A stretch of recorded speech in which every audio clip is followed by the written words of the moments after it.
আসসালামু আলাইকুম এভরিওয়ান, কি অবস্থা সবার? Good morning. সবাই ভালো আছেন আশা করি। আমি আলহামদুলিল্লাহ ভালো আছি।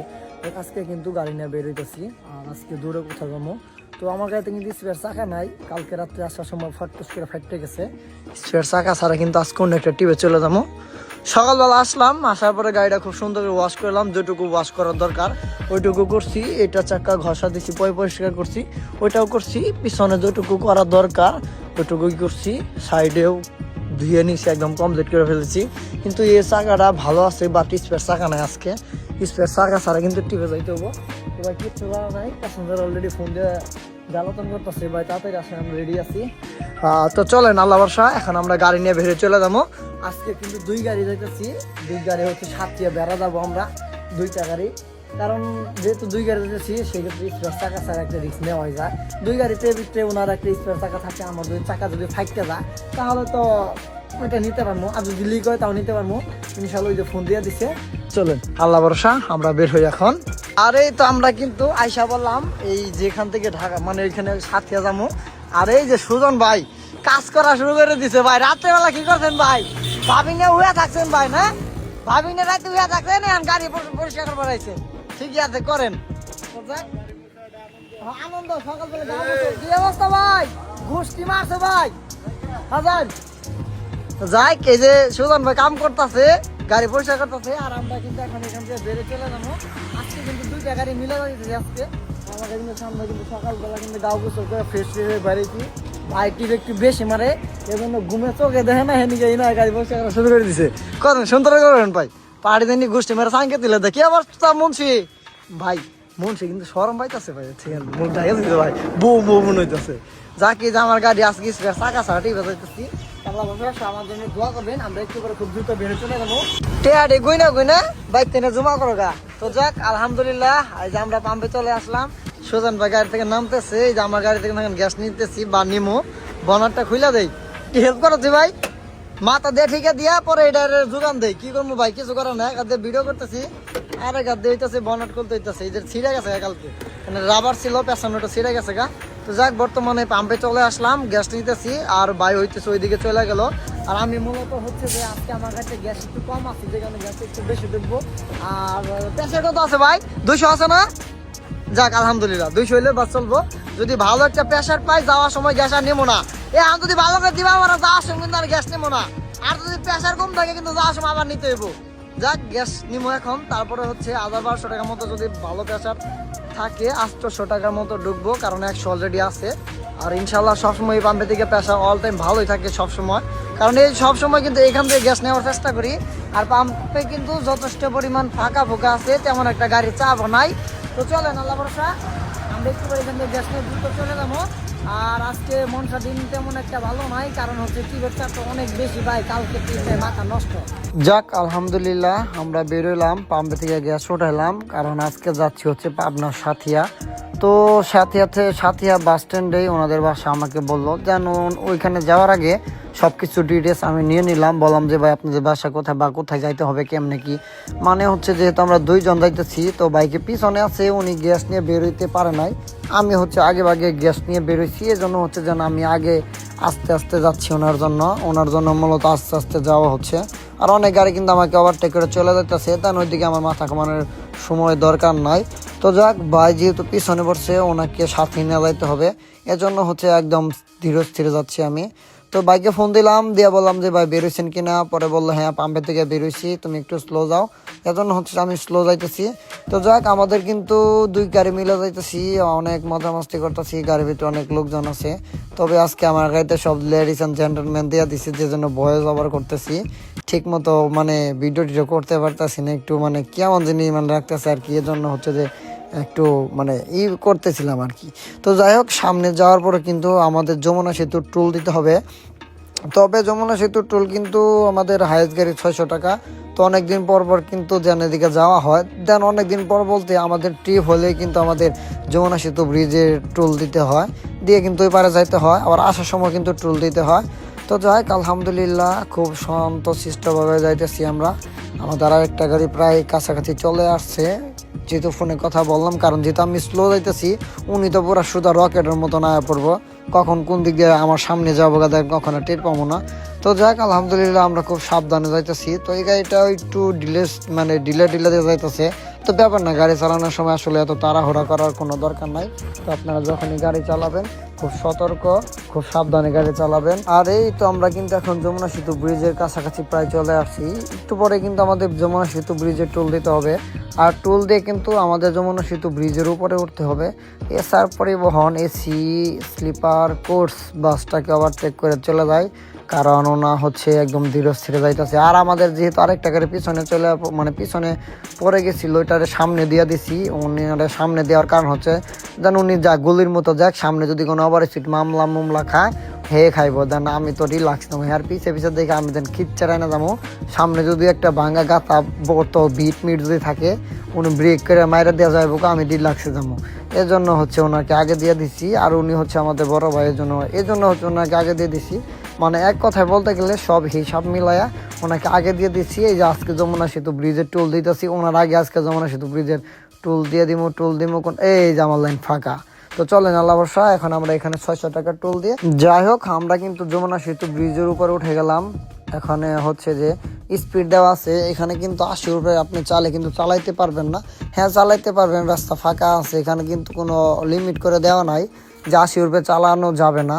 এখন কিন্তু বর্তমানে কিন্তু আমি 80 যাইতেছি, কারণ অনেক সময় এখানে পুলিশ আর কি ডিউটি করে দেয়, ওভার স্পিডে মামলা নিয়ে পুলিশ গাড়ি না দাঁড়ায়, কিন্তু ব্রিজের উপর দাঁড়ায় না। কিন্তু নিয়ম আছে, প্রত্যেকটা জায়গায় একটা নিয়ম আছে যে এত উপরে চালানো যাবে না। জায়গায় প্রত্যেকটা খাম্বার ভিত্তি একটা খুঁটি পরে দেখলাম প্রত্যেকটা খুঁটিতে প্রায় সিসি ক্যামেরা দুই পাশেই। হচ্ছে ব্রিজের এখান থেকে কোনো কিছু কেউ যেন নিচে না ফেলতে পারে, কোনো বস্তা বা আবেজাদি বা অবৈধ কোনো কিছু জিনিস যেন না ফেলাইতে পারে। এর জন্য হচ্ছে এই ক্যামেরাগুলো দেওয়া আছে। যেন এই জিনিসটা সব থেকে বেশি ভালো লাগছে। দিনের বেলা যেমন একটা সুন্দর লাগতেছে না, বাট রাত্রেবেলা কিন্তু যমুনা সেতু ব্রিজটা অনেক বেশি সুন্দর লাগে আমার কাছে। দুই পাশে কত সুন্দর সারিবদ্ধভাবে লাইটিং চলে, এই জন্য আমার কাছে আরো বেশি সুন্দর লাগে আর কি জিনিসটা। আর যেহেতু আমরা সকাল টাইমে বেরিয়েছি, রাস্তাঘাট ফাঁকাই, তা না হলে কিন্তু ব্রিজের উপর কিন্তু ডানে বাম দিয়ে কিন্তু ওভারটেক করে যাইতে হইতো। তবে পিছনে যে গাড়িটা পড়ছে ওনাকে আবার সামনে দিয়ে দিব, দেখি সামনে আগাই, যাওয়ার পরে ওই গাড়িটাকে আবার সামনে দিয়ে দিতে হবে, কারণ উনি বারবার পিছনে পড়ে যেতেছে আমার কাছ থেকে। আজকে যখন আমরা ওই বাড়িতে যখন উঠাইতে গিয়েছিলাম, যখন গাড়ি রাখিয়া দাঁড়াইছিলাম, তারপরে হচ্ছে যেন ওইখানে সবাই আর কি পুরুষ মানুষ আমি নিতে চাইলাম, যে বললাম যে ভাই পুরুষ মানুষ সব আমার গাড়িতে দিয়ে দেন। পরে উনি দিতে চাইলো না, উনি ভাবতেছে অনেক দূরের রাস্তা দামো, বমি করলে লেডিস এন্ড জেন্টলম্যান যেটি আছে ওটি মেহেদি গাড়িতে উঠুক। দেন আমার গাড়িতে আল্লাহর মতো যতগুলা লেডিস এন্ড জেন্টলম্যান আসছে ভালোই আছে, যেটি নিয়ে আসছি একটাও কিন্তু বমির কোনো কিন্তু আওয়াজ করে নাই, একজনও কিন্তু বমি টমি করে নাই। কারণ অনেক মানুষ আছে গাড়িতে ওঠার সাথে সাথে দেন মাথা ব্যথা করে, মাথা ঘোরায়, হ্যাঁ মাথায় বমি আসে, স্যাব আসে, কত কি কিস্তা কাহিনী। তবে ওই গাড়িতে যতগুলা লোক আসছিল কম বেশি সবাই বমি করে দিছে, কারণ হচ্ছে বমি করার উদ্দেশ্য হচ্ছে গাড়ি চালানোর ভিতরে কিন্তু অনেক কিছু থাকে। এটা হয়তো বা অনেকে জানে না, আবার অনেকে জানে। একটা ড্রাইভার চাইলে কিন্তু একটা ভালো মানুষকে কিন্তু অসুস্থ করে দিতে পারবো, গাড়ি যদি পাক পেরে চালায়, সেক্ষেত্রে কিন্তু উনি কিন্তু একটু অসুস্থ হয়ে পড়বো। এটা কিন্তু কম বেশি সবাই জানেন, এবং আমিও জানি। ব্রেকটাও যদি একটা হার্ড ব্রেক বা একটু লুজ ব্রেক যদি মারে, সেক্ষেত্রে কিন্তু মানুষের বমির আসার সম্ভাবনা বেশি থাকে। তো আমি কি সবসময় একটু ধীরে স্থির একদম ঠান্ডা মাথায় গাড়ি চালানোর চেষ্টা করি বা সবসময় চালাই। এই জন্য হচ্ছে আমার প্যাসেঞ্জার সবাই ভালো আছে, বলতেছে ভাই ওই গাড়িতে যারাই আছে সবাই তো বমি করে শেষ, ইনশাল্লাহ তো আমরা সবাই আলহামদুলিল্লাহ ভালো আছি। আমি বলছি হ্যাঁ আপনারা সবাই ভালো, এই জন্য বমি করেন নাই। তো প্রথমে একটু করে বলছি, যেহেতু সবাই লেডিস অ্যান্ড জেন্টলম্যান, লেডিস আছে 4-5টা মেয়ে, তো ওনাদেরকে বলছি আপনারা যদি বমি করেন তাহলে কিন্তু আমি স্যান্ডার ফুড খাওয়াবো না। যারা মুরব্বী টাইপের লোক আছে 3 জন, ওনাদের বলছি আপনাদের পান খাওয়াবো যদি বমি না করেন আজকে। যাই হোক আমরা কিন্তু 2 গাড়ি মিলে চলে আসলাম। আর সুজন ভাই হচ্ছে আমার গাড়িতে বৈশা আছে, ওনার গাড়িটা সামনে দিছি, আসার সময় ওনারা সামনে দিছিলাম, এখানে সামনে দিছি। আমার গাড়িতে কিন্তু চাকায় ব্যাসকাইতে বৈশা আছে। আর এখানে মূলত কোনো একটা জায়গায় আসছি, বাট এখানে কোনো লোকেশন কোনো কিচ্ছু নাই, লোকেশন নাই। দেন এখানে একটা রামচন্দ্র পাল নেই পাবনা একটা জায়গায় আর কি ছোটখাটো নার্সারি মনে হয় এখানে আছে। এই যে দেখেন কোন জায়গায় আছে আজকে, হাপ্পানিয়া রামচন্দ্রপুর সাথিয়া পাবনা, যে কোনো একটা জায়গায় আছে আজকে আপনার এইদিকে আর কি। আমাদের 2 গাড়ি এখানে আছে, আর আমি কিন্তু এখানে ভিডিও করার জন্য আপনাদের জায়গাটা দেখানোর জন্য চলে আসলাম।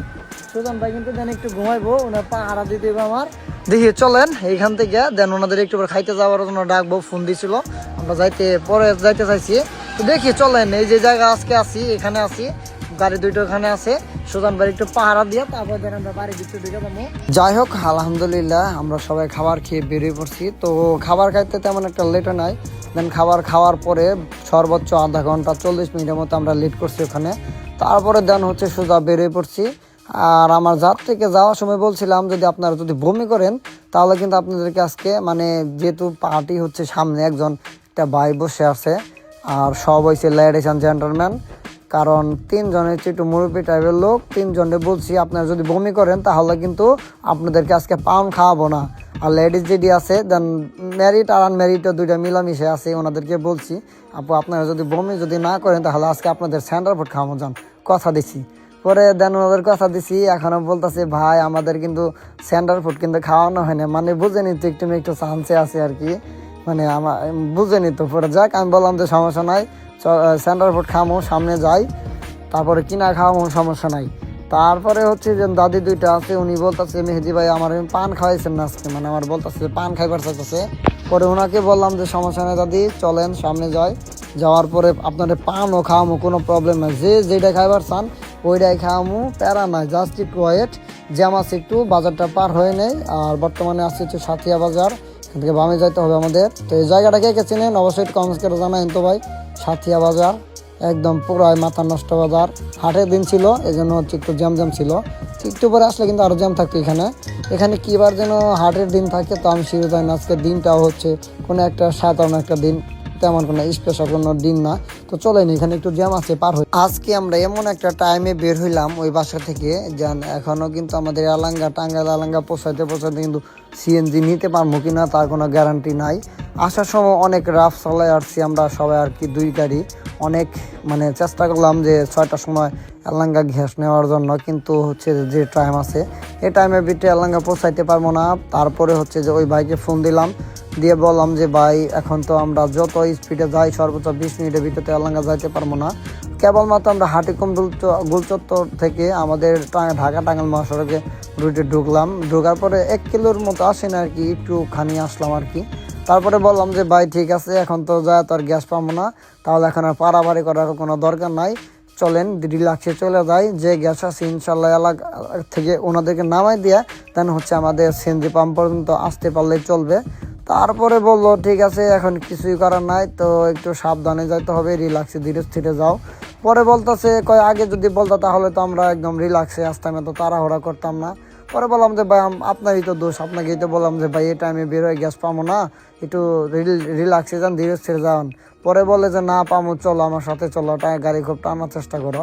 ও তো যাক, আমি যেহেতু ছোটো মানুষ, তো বড় মানুষ যদি কোনো কিছু বলে সেটা তো ফালা দিতে পারি না, কারণ কিছু কিছু মানুষ আছে বড় হয়েছে তাতে কি হয়েছে মাথায় বুদ্ধির একটু সমস্যা, সেন্সর একটু কাজ করে কম, এজন্য বোঝে না। তো আর কি তাই আর কি তাকে কোনো কিছু বলি নাই। পরে বললাম যে ভাই এখন তো যাওয়ার পর তো রাত 9টা পর্যন্ত বসে থাকতে হবে, তাহলে আমরা একটা কাজ করি এখান দিয়ে আস্তে আস্তে থেকে চলে যাই, তাহলে সব থেকে বেশি ভালো হয়। পরে বললো সমস্যা নেই চলো আস্তে আস্তে যাই। তো দেখেন সকালবেলা যখন আমরা গিয়েছিলাম যমুনা সেতু ব্রিজ পার হই তখন কিন্তু তেমন একটা জ্যাম ছিল না, রাস্তা একদম ফাঁকা ছিল। আমি বলছিলাম যে কত সুন্দর লাগে লাইটিং এর জন্য, দেখছেন কত সুন্দর সারিবদ্ধভাবে প্রত্যেকটা মানে খুঁটিতে খাম্বায় লাইট জ্বলতেছে। আবার প্রত্যেকটা খুঁটির মাঝখানে 3-4টা খুঁটির মাঝখানে পরে প্রত্যেকটা আবার এক একটা লাইট মানে জ্বলতেছে না, এটা আসলে জিনিসটা খারাপ লাগছে। প্রত্যেকটা লাইট যদি ওই দেন সামনে একটা জ্বলে নাই, প্রত্যেকটা লাইট যদি জ্বলতো সেক্ষেত্রে কত সুন্দর লাগতো জানেন, অনেক সুন্দর লাগতো। তবে এটা দেখার আসলে তেমন মানুষ আছে কিনা নাই তা আমি জানি না, অবশ্যই আছে, নাই যে তা না, অবশ্যই আছে, দেখার মানুষ আছে। তো যাই সেটা আমাদের দেখার বিষয় নয়, আমাদের কথা হচ্ছে আমরা যাইতে পারলে বাসি, আর ওগুলা নিয়ে আমাদের মাথা ঘামানোর কোনো দরকার নাই। আমরা আজ আছি কাল নাই ভাই, এই জন্য হচ্ছে কাজ চাই না কারোর মধ্যে শত্রু হয়ে থাকার। তো যাক আর রিল্যাক্সে যেতেছি, 60-70 চালাইতেছি। ওই বাইক আগে দিয়ে দিছি কারণ উনি একটু লাপ্পা বেশি করে, এই জন্য ওনার আগে দিয়ে দিছি, আমি পিছিয়ে যাইতেছি। যমুনা সেতু ব্রিজের উপরে কিন্তু নেট থাকে না, চাইলে কিন্তু ওনাকে আমি ফোন দিতে পারতেছি না। তো আপনারা একটা জিনিস খেয়াল করবেন, যমুনা সেতু ব্রিজের একদম মাঝ বরাবর চলে আসলে এখানে ফোনে নেটওয়ার্ক থাকে না।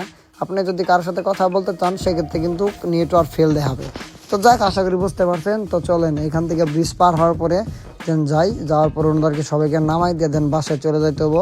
আজকে শরীরটা তেমন কেমন জানি ভালো লাগতেছে না। আলহামদুলিল্লাহ, প্যাসেঞ্জারকে সবাইকে নামাই দিয়ে দেন বাসার দিকে যাইতেছি। তবে আজকে প্যাসেঞ্জার গুলো খুব ভালো ছিল, তাদের আচার ব্যবহার দেন সত্যি অনেক খুব ভালো ছিল। তাদের সাথে অনেক কথাবার্তা বললাম, অনেক মজা মাস্তি করলাম। দেন ওনারা সত্যি অনেক ভালো মনের মানুষ। তবে যাই হোক, আজকে ওনাদের সাথে খুব ধুমধার একটা মজা মাস্তি করছি, সবাই একসাথে হইয়া কিন্তু অনেক ফুর্তি করছি আর কি। তো যাই হোক, শেষ পর্যন্ত সবাইকে এসে নামাই দিলাম। তো বিদায় টিদায় দিয়ে আমরা বেরোয় আসা করছি, ভাড়া নিয়ে চলে আসছি। তো আজকে 2 গাড়ি টিপে গেছিলাম আমরা, আপনারা দেখছেন 2 গাড়ি ভাড়া ছিল হচ্ছে 14,000 টাকা। তো অলরেডি আমি 7,000, আরেক গাড়ি 7,000, 2 গাড়ি 14,000 টাকা হইতেছে আমাদের ভাড়া। তার ভিতর থেকে আমি 7,000, উনি 7,000। তো যাই হোক, আজকে আমার খরচ হয়েছে 1700 টাকা গ্যাস লাগছে, 1200 টাকা টুল, এই হচ্ছে খরচ। আর হাজারে যেহেতু আমাদের 200 টাকা করে 1200 টাকা করে খোরাকি, সেই ক্ষেত্রে আজকে ব্রিজ ভাড়া বাদে খোরাকি টেকছে হচ্ছে 1,000 টাকা খোরাকি টেকছে। আর হচ্ছে যে 1200 টাকা টুল, 1700 টাকা গ্যাস, এ হচ্ছে সব মিলা খরচ। আর থাকে 1,033, 3,000, 3200, 3100 ইনকাম থাকে।